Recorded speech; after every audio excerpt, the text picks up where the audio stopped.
Bonjour, je voudrais dans la vidéo d'aujourd'hui traiter le sujet qui a été donné à l'une des épreuves du concours général de philosophie, qui est le sujet qui est tout vouloir. Alors il s'agit d'un type de sujet compliqué, on va dire, qu'on ne trouvera pas dans cette formulation-là pour les classes de terminale, puisqu'il s'agit davantage de sujets qui ressemblent à une formulation pour des concours de recrutement comme pour l'agrégation de philosophie par exemple. Malgré tout, le fait d'avoir le traitement de ce sujet peut aussi éclairer les élèves de terminale puisque ça donne un exemple de problématisation philosophique et ça peut, donc pour les élèves de terminale que vous êtes, vous donner un exemple de traitement par rapport à des thématiques que l'on retrouve dans le programme de terminale comme la liberté, le devoir, avec cette question donc de la volonté, ou des sujets qui vont concerner ce qu'on appelle la philosophie morale, le champ de la philosophie morale. Alors, je vais commencer le traitement de ce sujet, donc tout vouloir. En introduction, je commencerai par remarquer que la volonté est l'expression de notre liberté et que, en tant que telle, elle ne fait pas l'épreuve de la limitation. Cette volonté s'exerce spontanément sur toute chose. C'est donc dans le tout vouloir, on pourrait y voir l'inclination naturelle de la volonté, peut-être son expression congénitale. On le voit chez l'enfant qui, dès son plus jeune âge, dès la prise en possession de lui-même, veut tout. C'est l'expression peut-être même aussi d'une forme d'immaturité. Je veux ceci, je veux cela. En même temps, on peut voir que par rapport au petit enfant, on ne peut pas tout vouloir et on le lui fait remarquer. C'est ce qui nous fait voir, paradoxalement, le fait que tout vouloir est aussi marqué très vite par la négativité. Tu ne peux pas tout vouloir. D'abord parce que il y a dans le tout vouloir une prétention intenable, et puis aussi parce que le tout vouloir se manifeste aussi dans la négation du tout, dans la négation du reste du monde, si bien qu'il y a un effet paradoxalement d'hyperfocalisation dans le fait de tout vouloir, qui va consister dans le fait de vouloir ceci peut-être plutôt que tout le reste, si bien que le tout vouloir est marqué par l'idée du tout que je me fais. Et par rapport au petit enfant, qui est l'exemple que nous prenions, l'enfant immature, on voit que le tout vouloir se manifeste à un moment donc de la prise de conscience de soi comme étant à la fois donc une ouverture sur le tout, mais en même temps marquée par la négation de la totalité, puisque le fait de tout vouloir pour cet enfant de 2-3 ans est aussi celui du moment où il dit non à tout un peu systématiquement. Ainsi se pose le problème suivant. Le fait de tout vouloir est-il l'expression naturelle de la volonté humaine ou bien y a-t-il ici une négativité à l'œuvre, une négation exprimée qui serait de nature à anéantir, à annihiler la volonté elle-même? Alors dans mon premier moment de problématisation de ce moment introductif, je dirais que c'est peut-être par la volonté qu'il faut commencer, par son analyse, pour voir si elle implique, dans son expression, un tout vouloir. Et il faudrait alors mesurer l'amplitude, l'envergure de ce phénomène, dans la mesure où il aurait tendance à s'opposer à ce qu'on pourrait appeler une simple appétence naturelle ou à la notion d'appétit, puisque l'appétit animal, par exemple, est marqué par une détermination toujours limitée, l'animal étant toujours orienté vers ce qu'il peut vouloir pour satisfaire sa faim, par exemple, ou sa prédation. La volonté, à l'inverse, serait cette manifestation de l'esprit humain caractérisée par l'infinité, en deux sens. D'abord du fait de sa non-finitude, de son inachèvement, c'est-à-dire de son indétermination d'une part, mais aussi du fait peut-être de son orientation vers une finition totalisante, thématisée comme absolue. Chose qui caractériserait donc l'humanité et l'esprit humain et pas l'animalité. Le fait de tout vouloir, alors, serait l'expression de ce qui, intimement et spirituellement, nous marque, nous manque peut-être, à savoir donc la quête d'une perfection, avec la contradiction interne que ce concept peut induire, puisque la perfection vise toujours une finition, une détermination, un sens déterminé, quelque chose de fini, mais aussi la perception de l'insuffisance de toute finition, du fait de l'absoluité recherchée, dans le concept de perfection. De ce fait, et c'est là mon deuxième moment problématique de mon temps introductif, le fait de tout vouloir ne pourrait que manifester une adéquation initiale, originelle, de la volonté par rapport à la réalité qu'elle chérit et qu'elle recherche. Il y aurait là donc peut-être un excès de la volonté par rapport au réel, nous situant en extraversion qui viendrait vite se retourner peut-être en introversion, puisque tout vouloir, ce serait peut-être toujours trop vouloir, et cette inadéquation pathologiquement vécue peut-être du tout vouloir pourrait nous mener à un ne plus vouloir, ne plus rien vouloir, et peut-être même vouloir le rien, une certaine forme d'anéantissement. Au fond, le tout vouloir ne serait-il pas le fait d'une perversion de la volonté, d'une pathologie de la volonté, ne cernant pas ce qu'elle veut, ou s'orientant vers un illusoire absolu qui viendrait ruiner le fait de vouloir, en l'amenant à vouloir le rien. J'arrive à mon dernier moment problématique de mon introduction. Le tout ici voulu est-il de nature illusoire, toujours trop grand et démesuré pour la volonté? Est-il à l'inverse, donc l'expression même de notre volonté, comme on avait voulu le considérer dans le premier moment problématique, si le tout a quelque chose à voir avec notre volonté, du fait d'une inadéquation perçue et capable de mettre la volonté en mouvement pour s'exercer, faudra-t-il la penser comme une perception maladive et dégénérative de cette volonté, ou à l'inverse, comme étant le moteur même de l'exister? Alors, comment un tel moteur, spirituellement à l'origine de toutes les audaces, ne serait-il pas foncièrement limité, contraint et interdit par la réalité foncièrement déterminée qu'il cherche toujours à saisir, depuis l'infinité de son impulsion? Alors, dans un premier temps, et c'est l'annonce de mon plan, nous verrons la totalité et l'infinité de ce tout vouloir, compris comme étant une expression naturelle, mais peut-être inadéquate, d'une volonté foncièrement frustrée, ce qui nous amènera dans un deuxième moment à considérer le fait que tout vouloir pourrait être en réalité un ne rien vouloir, ou peut-être le fait de vouloir le rien, vers une espèce donc d'auto-anéantissement finalement, où le tout vouloir serait l'expression donc de quelque chose de dégénératif d'un point de vue spirituel, d'une vie qui finalement va contre la vie.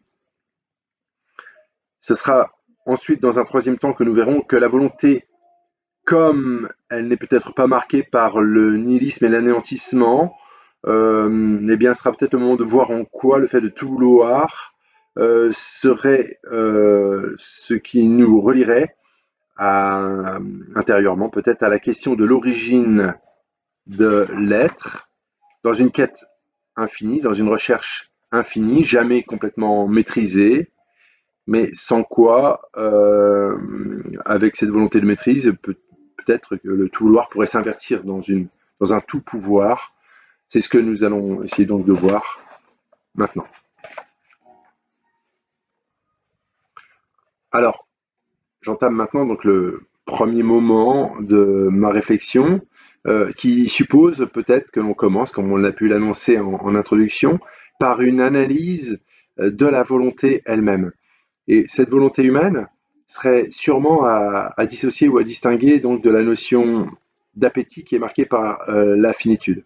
D'un point de vue méthodologique, en fait, je préciserai, ici un petit aparté, c'est que dans l'annonce de ma thèse, il est nécessaire toujours donc de passer par des éléments définitionnels au début de chaque partie, c'est-à-dire de voir comment on définit les termes, et les définitions en philosophie appellent toujours donc des éléments donc de distinction.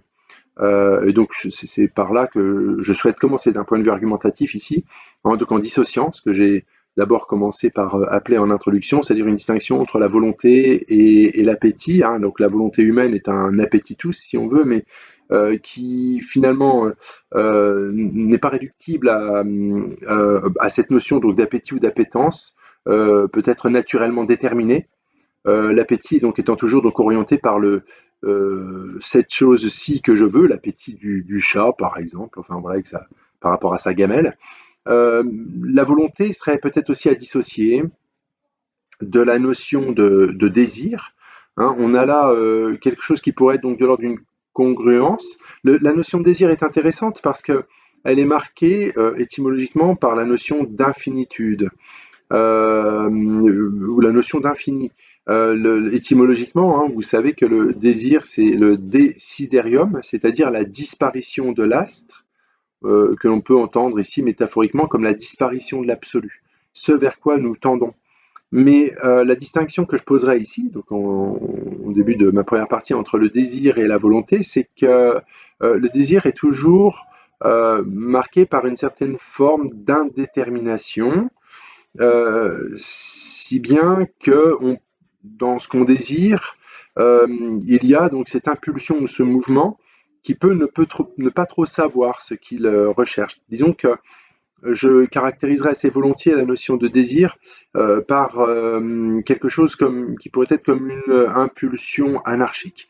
Je mettrais volontiers dans la notion de volonté quelque chose qui serait connoté de façon avec davantage de détermination. Le concept de volonté est davantage marqué par la détermination, la déterminité, parce que la volonté porte cette marque de la détermination en deux sens, c'est-à-dire cette idée orientée donc vers la finition, vers la finalité, vers un but déterminé, donc vers une finalité qui est ce à partir de quoi je me détermine. Autrement dit, je donnerais au concept de volonté un sens peut-être plus éclairé, qui serait quelque chose comme la prise de conscience d'un but que je recherche, chose qui peut être présente aussi dans le désir, mais qui est peut-être moins marquée dans la notion de désir, d'où la distinction que je pose ici. Euh, on peut désirer évidemment, mais comment dire, la notion de désir serait peut-être moins marquée par cette notion, par l'idée de se déterminer, de devoir se déterminer ou s'orienter. Donc le désir peut rester introverti, peut s'invertir ou rester sous les fantasmes, par exemple. Alors que dans la volonté, il y a vraiment cette idée donc d'une orientation du soi à partir d'un but que je dirais spirituellement perçu, thématisé, même si dans cette volonté ou dans le but recherché, le but peut être considéré comme étant une illusion. Au moins, il y a cette idée vers laquelle donc je m'oriente dans la volonté. Donc, on voit ça. Donc, la volonté est marquée par un savoir final, en tout cas quelque chose qui serait souhaité. La notion de souhait, là aussi, peut être encore marquée par quelque chose qui serait peut-être vaguement déterminé, marqué ou teinté encore pour le souhait d'une certaine indétermination. On le voit par exemple dans les contes, quel est ton souhait, qu'est-ce que tu voudrais. Donc il y a encore quelque chose comme un principe d'incertitude dans le souhait, chose que la volonté dépasse, même si elle se trompe, à partir donc de la finalité visée, et à partir de la finalité ou idéalité à partir de laquelle elle se détermine. Donc, ici, le tout vouloir ne serait pas l'expression d'une démesure, d'une absence de mesure ou d'un désordre. Il serait au contraire, donc serait pas donc anarchique dans son essence, il serait plutôt la mesure de la volonté, puisque toujours orienté vers l'idée d'une totalité, vers l'idée d'un achèvement. Toutefois, cet achèvement dans le tout vouloir peut être teinté d'ambiguïté.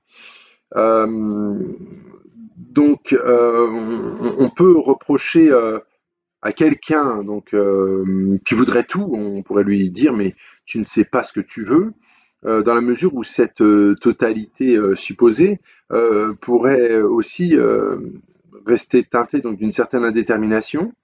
Et donc quand on dit à quelqu'un tu ne sais pas ce que tu veux, on pourrait pointer là donc un certain déficit de la volonté. Ce à quoi, quand on dit, si on reprochait à quelqu'un tu ne sais pas ce que tu veux, la personne pourrait répondre mais je veux tout. Hein, un peu comme quelqu'un qui pourrait dire je veux tout, je veux le tout de ton amour, le tout de ton bonheur. Donc dans le tout vouloir, ou le tout du bonheur, dans le tout vouloir, donc il pourrait y avoir donc une expression d'une frustration congénitale, hein, c'est-à-dire générée avec une frustration congénitale de la volonté. Si bien qu'il y aurait une ambiguïté du tout vouloir, c'est que à la fois il y aurait l'expression de quelque chose de déterminé, comme un but recherché, quelque chose que je n'ai pas, que je vise, un absolu finalement, mais qui resterait fatalement dans son indétermination, car rien n'est tout, rien n'est absolu. La question se pose alors de savoir, donc au cœur de cette partie où nous cherchons à montrer que le tout vouloir serait l'expression finalement congénitale de la volonté, un soupçon se pose ici de savoir si le congénital ici serait pas dégénératif. Est-ce que le tout vouloir correspond à ce que la volonté peut vouloir et à ce qu'elle doit vouloir? Et il est à remarquer que si la volonté doit exprimer quelque chose, ce ne peut pas être l'expression d'un devoir-être, puisque la volonté ne relève d'aucun devoir-être prédéterminé. En tout cas, ce qu'elle doit vouloir, c'est ni plus ni moins donc l'absolu au sens de ce qui toujours indéfiniment pourrait transcender toute chose déterminée, voulue. Ce qui veut dire, donc en essayant de le dire de façon un peu plus claire, je veux toujours quelque chose de déterminé, mais qui en soi ne satisfait jamais complètement ce que je peux dans l'absolu vouloir, puisque ma volonté peut toujours être marquée par un vouloir le tout qui toujours excède et dépasse ce que précisément je veux, cette chose précise que je veux. Ainsi, cela me fait dire que l'expression de la volonté en nous est bien la marque de l'absolu, comme Descartes l'avait remarqué dans la troisième méditation métaphysique. Descartes explique à ce moment-là l'origine de l'erreur, du point de vue de nos erreurs, du point de vue de la connaissance. C'est que nous avons dans notre esprit deux facultés fondamentales, l'entendement et la volonté. Et Descartes explique que l'entendement est fini, limité dans l'appréhension qu'il a des choses, et c'est là qu'il doit avoir des choses d'une appréhension claire et distincte. Par contre, la volonté, elle, est infinie. Et c'est bien cette infinité de la volonté qui fait qu'il faut suspendre la volonté, hein, ça c'est dans les deux premières méditations métaphysiques, pour laisser l'entendement appréhender le réel, à savoir donc les idées claires et distinctes, dont la première est l'appréhension du cogito par lui-même, cogito ergo sum, qui est le fondement, donc le principe de toute vérité pour Descartes. Et à partir de cette perception claire et distincte du réel, et de toutes les idéata, de toutes les idées perçues, la volonté peut venir et accréditer, et dire oui, effectivement, je veux bien croire cette vérité perçue rigoureusement par l'entendement.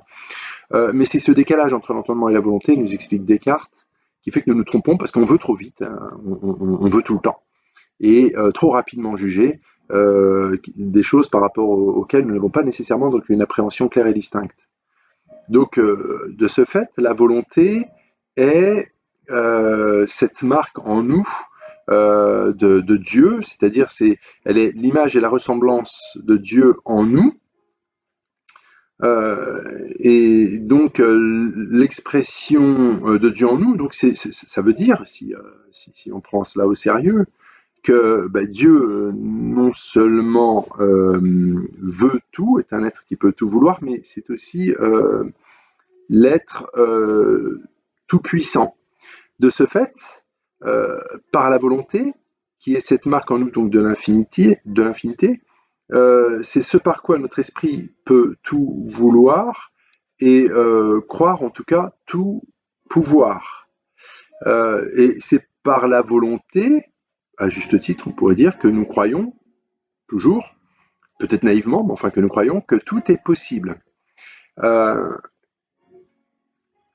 le tout vouloir pourrait alors avoir tendance à s'invertir en tout pouvoir, mais peut-être dans une toute-puissance illusoire, parce que clairement, nous ne pouvons pas tout, parce que nous sommes dans notre appréhension du monde, ou dans notre pouvoir sur les choses ou sur les autres, foncièrement limités.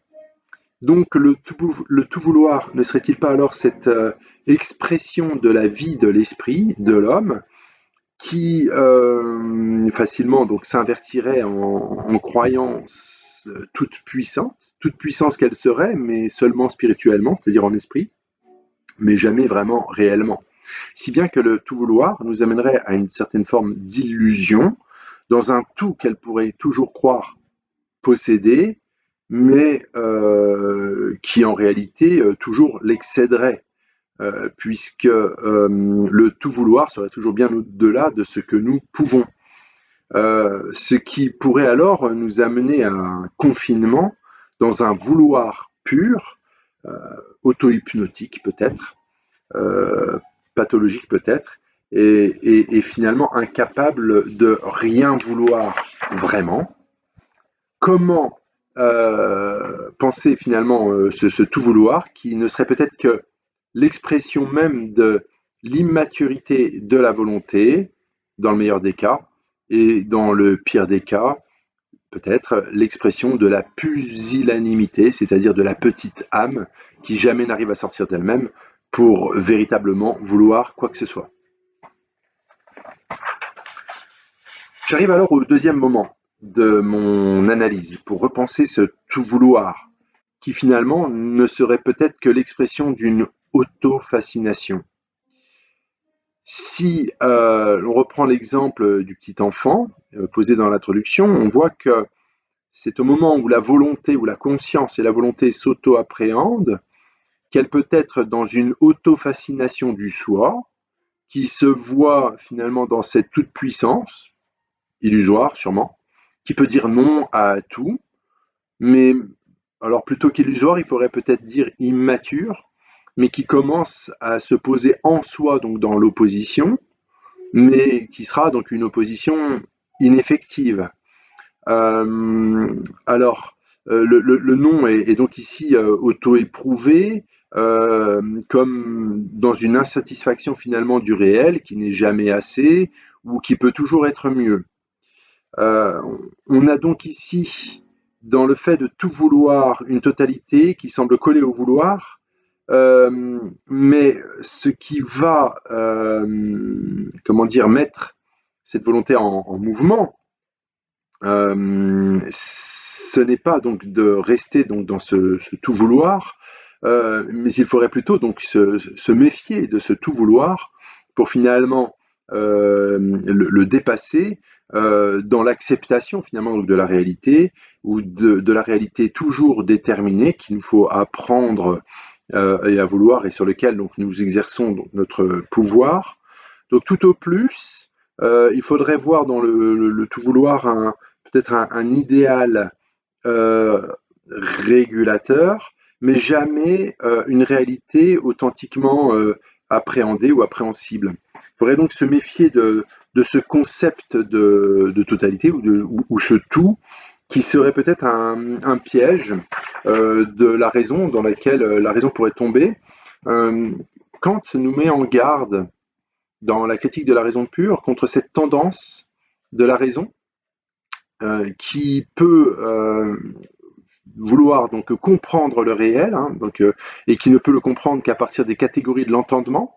Donc l'entendement, dans la critique de la raison pure, hein, l'entendement chez Kant, c'est en allemand der Verstand, hein, c'est ce qui nous permet donc de comprendre, Verstehen en allemand, donc der Verstand, entendement, qui ne peut appréhender donc le réel que s'il est phénoménal. Hein. Je rappelle qu'un phénomène, pour Kant, donc c'est ce que l'on va pouvoir appréhender à partir des catégories de l'entendement, la causalité, la quantité, la qualité, la relation, différentes catégories intellectuelles de l'entendement, qui va appréhender donc l'intuition, le donné de l'intuition, donc c'est-à-dire une réalité sensible, appréhendée donc par la sensibilité.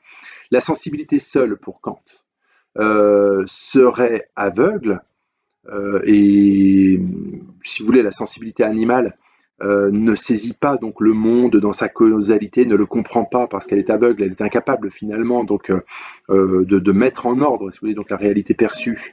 Donc l'intuition sans les concepts est aveugle, le dit Kant dans la critique de la raison pure, et inversement, donc des concepts seuls, sans le donné sensible, sans le donné dans l'intuition sensible, eh bien ces concepts tournent à vide. Mais le risque, c'est que donc dans ces concepts qui appréhendent le réel phénoménal, grâce donc aux catégories de l'entendement, c'est que ces concepts tournent à vide, nous explique Kant.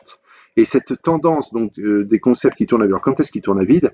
Eh bien quand ces catégories de l'entendement ont tendance à vouloir s'exercer sur un objet absolu, hein, par exemple l'idée d'une cause absolue, c'est-à-dire l'idée de Dieu, ce qui est à l'origine de ce que Kant appelle la théologie rationnelle, que Kant va critiquer dans la deuxième partie dans la dialectique transcendantale. Donc l'idée de causalité absolue, l'idée de Dieu, ou bien l'idée d'un moi absolu, l'idée d'âme, si vous voulez. Et donc avec ce que l'on peut vouloir, ce que la philosophie a pu vouloir démontrer, est-ce que l'âme est immortelle, ou bien à l'inverse, est-ce que l'âme est mortelle? Par exemple, on trouve cette idée d'une âme mortelle chez Épicure, ou bien l'idée d'âme immortelle, comme chez Platon, ce que Kant appelle les antinomies de la raison pure. Et comment le troisième objet, c'est donc le monde, la question de la liberté. Est-ce que je puis prouver que je suis libre, ou est-ce qu'au contraire je suis l'objet donc d'un ensemble de causes déterminées, hein, donc c'est le troisième objet, donc Dieu, l'âme et la liberté chez Kant, qui sont des tendances de la raison. Cette tendance que la raison a de vouloir saisir l'absolu, la tendance de la raison donc, donc de vouloir saisir l'absolu, disais-je, mais que la raison en fait ne peut jamais véritablement connaître. Donc Kant fait une différence entre ce qui est connaissable par l'entendement, Verstand, et puis ce qui est pensable par la raison. La raison en allemand c'est der Vernunft, donc tout ça c'est dans la critique de la raison pure. Et donc dans le fait de tout vouloir, on aurait peut-être une expression non pas de l'audace spirituelle, mais plutôt l'expression d'une témérité difficilement corrigible, car il y aurait là d'un côté un mouvement involontaire, c'est-à-dire une espèce de recherche naturelle de la raison, mais aussi quelque chose qui serait la plus haute expression de la volonté, c'est-à-dire une volonté donc de vouloir le tout, mais une totalité qui nous échapperait. Cette haute et magnifique aspiration spirituelle ne serait peut-être qu'un égarement de l'esprit si on s'y adonne. Voilà, donc peut-être pour quelques pardon, excusez-moi, cette haute et magnifique aspiration spirituelle ne serait pas forcément, pardon, c'est l'inverse que je voulais dire, un égarement de l'esprit de quelques illuminés métaphysiciens. Il serait plutôt donc la marque profonde de la volonté humaine, jusque dans sa dimension charnelle. Je suis un petit peu déconcentré parce que j'ai un chapitre à côté de moi. Je vous montre le chapitre. Voilà, c'est le chat qui revient. Il me perturbe. Le chat. Hein, c'est de la philo, chat. Hein, le chat.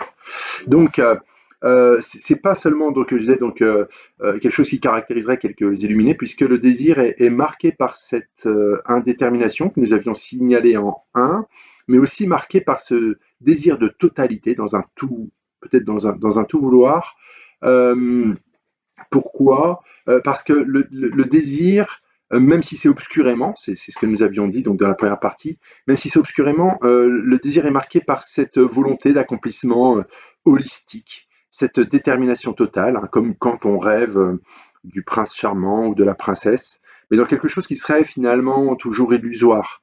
Je pense ici à ce que Schopenhauer explique, Schopenhauer, hein, donc dans Le Monde, comme volonté et comme représentation, dans la mesure où il nous explique que même dans l'obscurité du désir va sourdre, apparaître de façon latente, donc une frustration qui toujours appelle le désir à aller au-delà, sans que le désir ne puisse, sans que cette promesse du désir ne puisse lui fournir ce à quoi il aspire. Et vous connaissez très certainement donc cette phrase du monde comme volonté et comme représentation de Schopenhauer, où il explique que le désir oscille comme un pendule entre la souffrance et l'ennui, puisque quand je désire quelque chose que je n'ai pas, un objet déterminé, qui me fait souffrir parce que je n'ai pas un objet, une personne.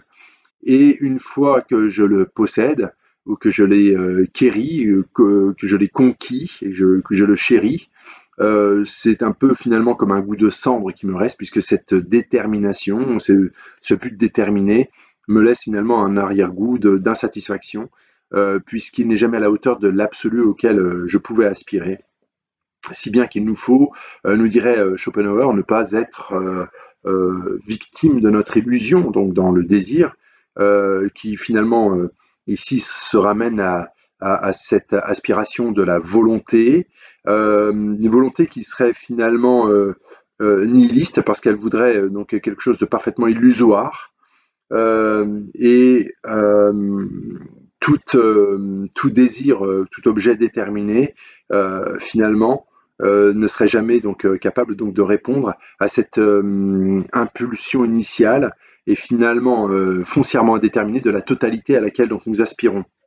Tout vouloir, ce serait finalement comme ne rien vouloir ou comme vouloir le rien, ce qui voudrait dire là, par conséquent, que le désir serait finalement cette impulsion congénitale et dégénérative de l'esprit humain, toujours aspirant à quelque chose qu'il ne pourrait de toute façon jamais saisir et ayant peut-être tendance à tout transformer et à tout détruire de ce qu'il peut finalement posséder, cassant ainsi son jouet une fois qu'il est en sa possession. J'arrive donc maintenant au troisième moment de mon analyse et le chat continue de m'écouter attentivement. Et il n'en loupe pas une minute. Alors, euh, est-ce que, donc troisième moment réflexif pour essayer donc de sortir de l'impasse, est-ce que le fait de tout vouloir n'est qu'une déviance? Mais si c'est le cas, comment finalement vouloir instaurer au sein du vouloir et de la volonté humaine une limitation en essayant de la raisonner, sans nier la volonté elle-même, qui semble toujours pouvoir dépasser toute forme de limitation. À l'inverse, si le fait de tout vouloir exprime bien l'essence de la volonté, comment donc sans limitation, comment ne pas y voir donc une démesure et une inadaptation de cette volonté par rapport à la réalité, incapable qu'elle serait de vouloir quoi que ce soit, c'est-à-dire de vouloir quelque chose de déterminé. Et par conséquent, incapable de véritablement se déterminer pour quoi que ce soit, en acceptant finalement la finitude et la limitation. Le fait de vouloir est ici donc à repenser comme étant une expression spirituelle, certes, mais pour autant, cette volonté n'est pas la manifestation d'une abstraction, c'est-à-dire la manifestation d'une idéalité pure, de quelque chose d'abstrait. Hein. Abstrait en latin, ça veut dire séparé, abstractus. La volonté n'est pas à penser donc dans une spiritualité éthérée. Inversement, et c'est ce qui en serait peut-être la conséquence logique et dialectique, la volonté ne doit pas non plus être considérée comme, du fait de cette haute aspiration ou de ces hautes aspirations que nous porterions, comme quelque chose qui devrait ou qui serait naturellement, qui nous mènerait naturellement à un enfermement en nous-mêmes, incapable d'exercer quoi que ce soit de concret ou quelque volonté que ce soit, donc une volonté concrète. Alors bien sûr, nous arrivons à exercer cette volonté, à vouloir et à sortir de nous-mêmes pour pouvoir agir sur le réel ou pouvoir le penser, mais ça voudrait dire que toute puissance que nous exercerions serait toujours marquée donc par cette frustration spirituelle de l'incapacité que nous aurions donc à saisir finalement donc cet infini. Il nous semble qu'il nous faut repenser la volonté, non pas à partir donc d'une abstraction spirituelle, mais plutôt à partir de la vie concrète de l'esprit. C'est ici à Hegel que je pense, et à son œuvre magistrale, l'Encyclopédie des sciences philosophiques, dans laquelle Hegel explique, des paragraphes 81 à 83, le mouvement dialectique de la vie de l'esprit. Donc pour Hegel, l'esprit est la réalité est esprit. Si on prend la référence, la citation de la préface des principes de la philosophie du droit, tout ce qui est rationnel est réel, tout ce qui est rationnel, j'ai bien dit dans le bon sens, tout ce qui est rationnel est réel, tout ce qui est réel est rationnel. Alles was wirklich ist, ist vernünftig, was vernünftig ist wirklich. Donc dit en allemand, paraphrasé, parce que je n'ai pas le texte exact sous les yeux, mais enfin en tout cas c'est l'équivalence du vernünftig, donc du rationnel, et du wirklich, donc wirken, c'est-à-dire du faire ou de l'efficacité. Autrement dit, la réalité est rationnelle, elle est esprit, l'esprit qui se déploie dans le monde, et les moments du déploiement de l'esprit dans le monde sont trois moments dialectiques, hein, donc le premier moment étant le moment positionnel de la vie de l'esprit en soi, qui est un moment en fait abstrait, qui vient être nié par le second moment, négativement rationnel, hein, donc le temps du négatif, qui est le retournement dialectique, le moment donc de l'opposition, le moment du pour soi. Et le troisième moment de la dialectique hegelienne, c'est celui de la réconciliation de l'en-soi et du pour-soi, la réconciliation de l'identique et du non-identique. Tout cela est bien compliqué, mais si on essaye donc de le transcrire par rapport à notre sujet, ça veut dire qu'il n'y a pas d'esprit sans la vie de l'esprit et sans la vie concrète de l'esprit. La notion de concrétude chez Hegel est à comprendre à partir de l'étymologie latine du terme cum crescere. Crescere, ça veut dire croître, grandir, et cum avec. Et donc la vie de l'esprit, donc c'est pas cette fuite dans l'abstraction de la réalité, mais c'est plutôt donc l'épousaille de la réalité à partir de ce mouvement de l'esprit qui, depuis l'en-soi, va vers le non-soi, vers le non-identique, c'est-à-dire vers la matérialité, vers la réalité, enfin le matériel étant, si vous voulez, donc le contraire donc de l'esprit, et la concrétisation, la réalisation sera finalement donc de la spiritualisation donc du non spirituel, de la matière. De ce fait, donc toute réalité est la manifestation de l'esprit, hein, en soi et pour soi. Donc voilà les bases en fait donc de l'hegelianisme, de la dialectique hegelienne, du point de vue de la volonté. Ce qui se vit, c'est quelque chose donc de la vie de l'esprit qui se manifeste en soi dans sa toute puissance, où tout est possible, mais dans une toute puissance abstraite, qui doit faire l'épreuve donc du non-soi, c'est-à-dire de la contradiction donc du réel, à la rencontre duquel l'esprit va en s'aliénant, donc vers le non-soi. C'est le moment de la détermination. Et le moment de la détermination est aussi le moment donc le temps du négatif en fait, qui va venir contredire la toute-puissance, en m'amenant à sortir de moi-même, quoi, pour vouloir et pour concrétiser donc le vouloir dans une décision que je vais prendre. Et dans la décision prise et appliquée, hein, donc dans le pouvoir, qui n'est jamais une toute-puissance, mais qui est plutôt donc une puissance déterminée qui s'exerce, va se réaliser ce que j'ai voulu, hein, et donc le tri se fera entre ce qui n'était que de l'ordre de l'illusion, du rêve, et puis ce qui va donner lieu à une authentique réalisation, qui sera donc la réconciliation de l'en-soi et du pour-soi, enfin de la toute-puissance niée donc par la limitation, dans la décision, quelle qu'elle soit, que j'ai pu prendre. Ainsi, la volonté est marquée par la nécessaire négativité. La négativité ici, ce n'est pas le rien vouloir, c'est plutôt ici le positionnement d'un tout en soi qui passe par la négation de la finitude, pour devenir une volonté concrétisée, c'est-à-dire une volonté effective, wirklich. Hein, donc wirklich, wirken, hein, c'est comme en anglais to work, c'est la même racine sémantique. Donc es wirkt en allemand, ça veut dire ça marche. Hein, donc quelque chose qui finalement sort de soi pour réaliser quelque chose. La réalisation de toute chose, supposant à la fois la manifestation donc dans l'extériorité, dans la confrontation donc au réel, et la prise de conscience du soi dans l'intériorisation finalement, dans la réconciliation de l'intériorité et de l'extériorité finalement. Donc, le tout vouloir n'est donc pas quelque chose de complètement illusoire ou dans quoi la volonté s'effondrerait. Comme volonté du tout, elle serait donc ce premier moment, pourrait-on dire, de la manifestation de la volonté, de l'esprit comme volonté, qui passera nécessairement par la négation de la totalité pour vouloir ceci, hein, donc telle ou telle chose déterminée. Donc le tout vouloir pourrait alors, dans notre raisonnement, correspondre au moment abstrait de la volonté.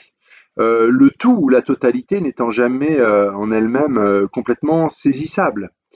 Il y a chez Hegel ou dans la pensée hegelienne quelque chose qui va dans le sens donc d'une saisie de cette totalité, donc dans la concrétisation du savoir absolu qui est la philosophie, mais on pourrait douter finalement d'une telle saisie systématique, si bien que, et c'est là que je voudrais donc dans le dernier moment de ce troisième temps réflexif essayer de dépasser cette approche hegelienne.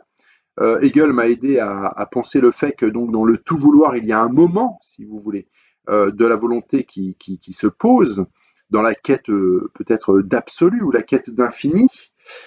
Mais ce que je voudrais dire, c'est que ce tout, en tant qu'essence même du chérir, en tant qu'essence du vouloir, ne peut jamais être complètement circonscrit dans une totalité. Si bien que je verrais dans le concept de totalité finalement un dévoiement peut-être de la notion de tout. C'est ici à Lévinas que je pense. Lévinas qui pense profondément, qui a profondément médité donc le désir humain ou la notion de volonté polarisée donc vers l'altérité, c'est-à-dire vers l'autre qu'il peut vouloir, qu'il peut désirer, mais sans jamais pouvoir le circonscrire. Donc la notion de totalité, ce serait quoi? Ce serait donc le tout voulu, mais en tant que totalité que nous serions capables de circonscrire. Hein. Les suffixes féminins en T veut dire l'être du tout. Donc la totalité, ce serait l'essence du tout, chose que la raison voudrait faire en voulant définir, donner une fin donc au tout, en le transformant en totalité.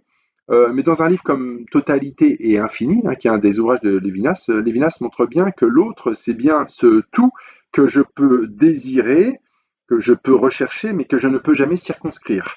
Et vouloir circonscrire l'autre, l'enfermer, le définir, c'est toujours d'une certaine façon lui faire violence. Si bien que, et Lévinas dit ça donc en reprenant une parole de saint Augustin, sans doute extraite des Confessions, où Augustin dit que la mesure de l'amour, c'est d'aimer sans mesure. Eh bien, dans l'amour, qui est une expression du désir, qui est l'expression donc de la volonté, peut-être de son essence, dans l'amour, il y a là quelque chose qui va dans le sens donc d'une saisie de l'autre, d'une approche, mais qui est toujours sur la base donc d'un dessaisissement fondamental, si bien que je ne peux jamais faire de l'autre une totalité circonscriptible.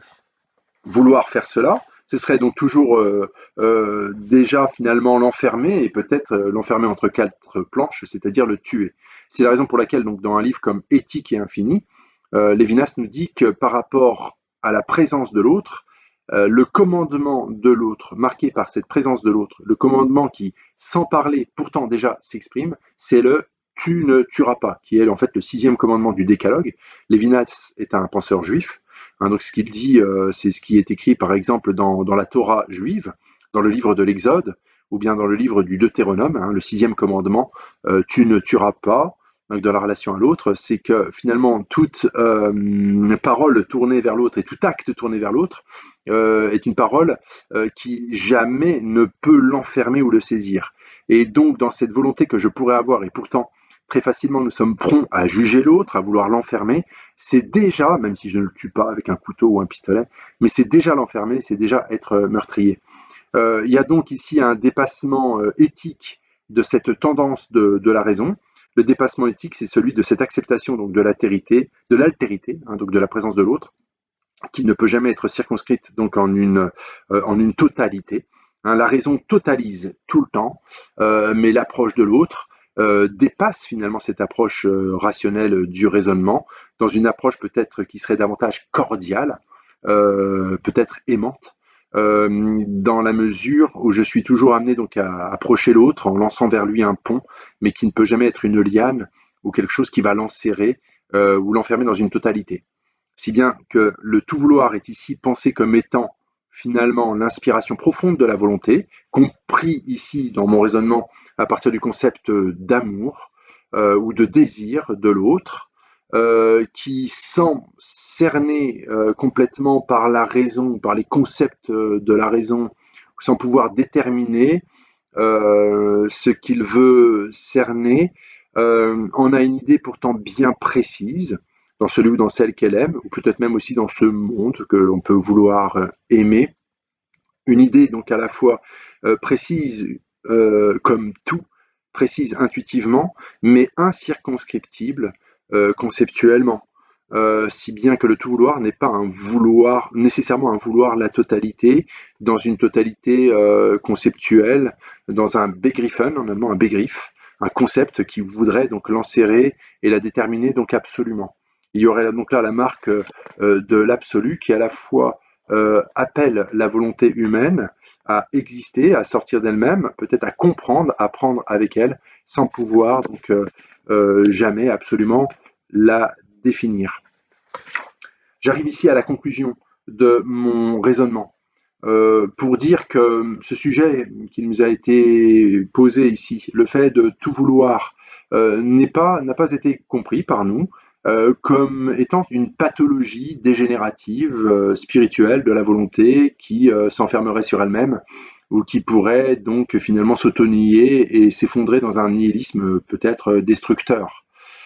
Le fait de tout vouloir, s'il est pathologique, c'est au sens où il marque toutes les dimensions de notre être, jusque dans sa dimension charnelle, c'est-à-dire sa dimension de pathos. Et il y a là l'essence même du vouloir, donc jusque dans cette aspiration, dans nos aspirations désirantes, et peut-être jusque dans nos plus hautes volitions, dans ce qu'on peut vouloir au plus haut point. C'est le concept de totalité ici qui, quoique légitime, puisqu'il correspond finalement à cette tendance de la raison qui veut finalement déterminer et définir toute chose, c'est ce concept de totalité qui pourrait devenir finalement une perversion de la volonté.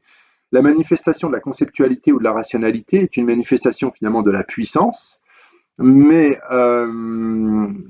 ici, le concept de totalité ne serait pas adéquat pour cerner l'essence même de la volonté.